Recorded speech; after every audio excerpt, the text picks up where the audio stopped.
นั่นสั่นละฟังแหน่ผู้ใดสิมาเด้อมารดน้ำมนต์มาขอพรวันเกิดมาผูกแขนมาหาของขลังมานั่งรถมาเจิมรถเจิมหาแม่สู้บ่กันนี่เจิมแล้วมันก็ไปซ่อมกันมุนคือเราต้นตะสู้บ่เค้กน้ำมันน้ำมันเค้กเด็กสู้แบนประมาทปีนกวางตนซ่อมกันตายคือเราตัวมาหาเลิกหายามอย่างมาหาแม่มึงบอกเฮ้ยเขาอีปึกบางทีก็มีเด้ฟังนั่นเด้อมาเนี่ยถึงได้ก็ไม่เครียดอีกเครียดหลายกูก็ให้กูข้อตายแต่สั่งก็กินขี้ดังกูเบิ่งเด้กูจังสิเชื่อเนาะแต่จริง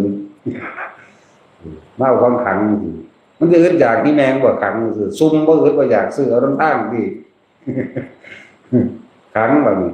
ผูกแขนกับเสื้อง่วงเสื้อควายสนเข้าแมงเลยเจาะหูดังเนาะก็ต้องผูกสนเข้าเลยนักก็แขนอีกนั่นแหละมาเป่านั่นเป่านี่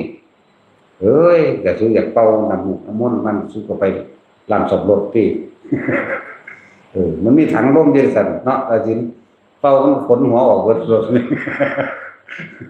ถังเป่าลม10 ล้ออาบน้ำมนต์นั่นสิมันจะอาบไปหาจะแตกอาบไปตายสิเนาะ